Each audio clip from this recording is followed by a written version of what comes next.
Our friends, earlier in the week we were teased on Twitter by King B Dogs, one of the developers, with these creepy, twisted sounds of some sort of new mob from the darkest of depths. And it's also not the Warden, but it's not in this week's snapshot. And the reason I say this is because we do have a new mob in this week's snapshot. It is the Glowsquid. You can see a whole bunch of them behind me here. This was added by all of you voting at minecon live 2020. It won the mob vote, and in this snapshot it has been added to the game. So welcome back to another Minecraft update video. It is the first of a new year. Snapshot 21w03a has added the Glowsquid. We're going to check it out and the things that come along with it in detail later on. First of all, I want to show you another addition that is very subtle and hard to spot. In these caves, there are now some new additional light sources. This is known as the Lichen or the Liking, depending on how you want to pronounce it. Look, here is some of it right here. This will just be randomly put into caves, a couple of spots every now and then. So they are not very common. If I just go to a random spot and look around for a while, off in the distance, I can see, 4 or 5 or 6 of these things. And here is one just close by. Let's check it out in survival mode and find out a little bit more. So here it is. You can see it emits a very dim amount of light. One of the ways we can learn about this block is by pressing F3. And on the right hand side of the screen we can see it has different directions that it faces, but also that it can be waterlogged. So we'll come back to that in a bit. Now the light level it emits appears to be level 7. If I stand directly on top of it, that is the light level that we get here. I'd also point out that my height doesn't change. So even though it has a very small hitbox, it's not a collision box. So you will move straight through this thing without it slowing you down. Now if I break it with my fist, you can see it just disappears. So the way to pick it back up is with shears. So you'll need to head out into a cave to grab some of this stuff. And then once you've got it, you can grow it using bone meal.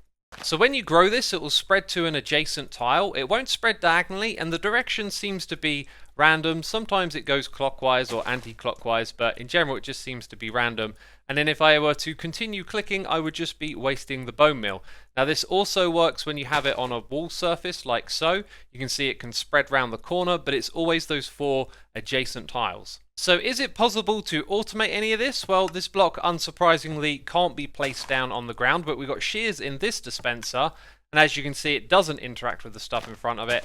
And over here we've got bone meal, and the bone meal actually works, so you can use it to spread it from a dispenser. And so if you wanted a crude way to automate this, you could stand on a daylight sensor and hold down click, aiming across these 2 hitboxes. And you can see the dispenser is simply going to regrow it. So there will be a way to easily farm this stuff. And if you were wondering, this is actually wasteful of bone meal. So even though it's not spreading, it's using it from the dispenser. And at the front here, you can see it's actually occupying 2 sides of the same block. That is best demonstrated when we place it on the inside like this. If I press F3, you can also see a bunch of additional information on the side that explains how that works. The question is though, how on earth did this happen? Like, how did I place it on all sides of that air block in the middle? Leave a comment down below if you know how. And one last thing, or maybe 2 last things, this can indeed be waterlogged. If we then go and place this underneath, you can see that it is water resistant. So water won't pop it off, and it can be waterlogged. I'd also like to mention a couple more quirks about the Lichen. You can't place it on the side of non-full blocks. That's rather unsurprising. If you retract a piston, it'll break. If you push a piston into it, that will also break it without dropping the item. So this new block is obviously a part of cave generation. However, in this update, the caves are as normal. We're yet to see the big overhaul to caves in this game. One thing I want to point out, there is no sign of dripstone anywhere at all generating in this world. I've been flying around for a while. The reason I wanted to mention that is because a recipe has been added. So reminder, you can break this stuff and it drops, but now what you'll be able to do in this snapshot is craft it into the dripstone block. Okay, it is Glowsquid time, and I just want to say if you're enjoying the video, be sure to leave a like and of course subscribe to the channel if you want to keep up with the future snapshots for this update. Thank you for doing that. Let's have a close look at the Glowsquid. And the reason I want to start off with a close look at it is because it has some fantastical particle effects that shimmer off of it, and its texture is really cool. So the first thing I wanted to do was have a good old close look at this fella. So an amazing thing about the Glowsquid is that it's visible from really far away. I will say though that the underwater fog kind of takes away from that. It is nighttime at the moment, I do not have night vision, and as I back out of here you can see the glowing effect starts to get lost and they're not quite as visible, but once you're above the water, like, you can see them from really far away. Now, as far as I can tell, these things are pretty much the same as a regular squid. They have the same sized hitbox, they have the same amount of health.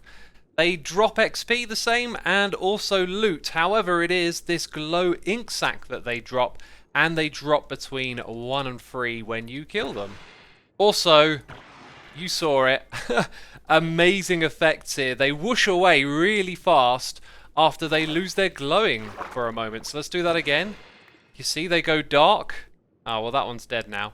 Okay, here we go. So it goes dark and it whooshes off and it leaves that big particle effect behind it. That is so cool.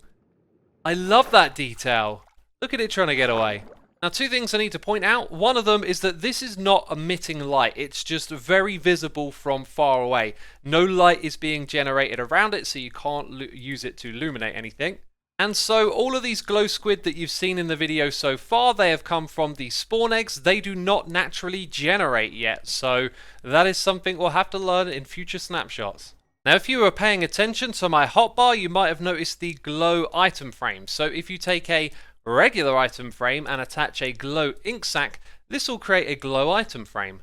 Now, this glow item frame does what you expect. It glows, it's more luminous, but once again, it's not actually emitting any light. It's just more visible in the dark, which is why we are recording at night.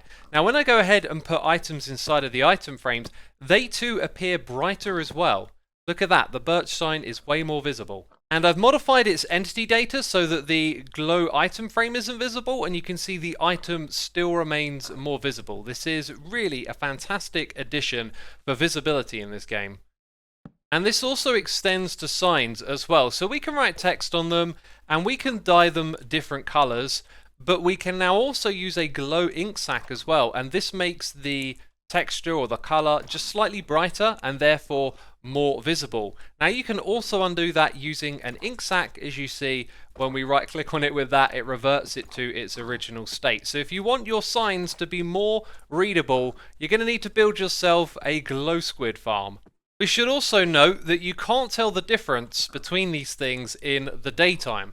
So let's go back to the nighttime, and then all of a sudden, it's much more readable. And this one over here is much more visible.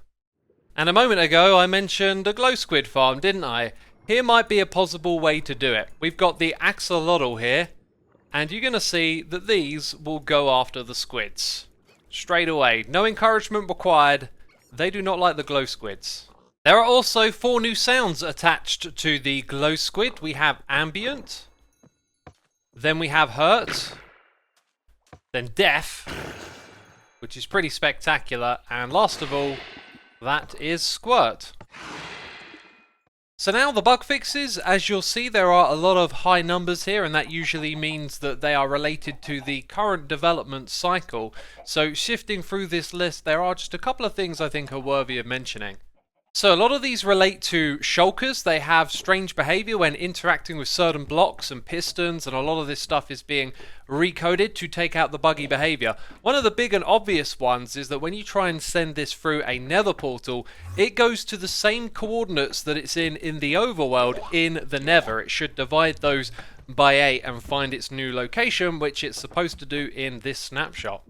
And there was another bug here that caught my attention but doesn't actually appear to be fixed. So the bug report points out that if you have a bunch of baby animals in a space like this, they can move to the edge of this area and their hitbox doesn't collide with the block. But when they grow up, then they get pushed inside the block and suffocate and die. And we can demonstrate that very easily right here. They're going to grow up in just a moment. And yeah, that still happens. So I'm not really sure what that bug report is all about. So for the average player, I think those are the ones worth covering, and if you're a technical player who wants to mess around with shulkers, it's probably worth reading these bug reports yourself.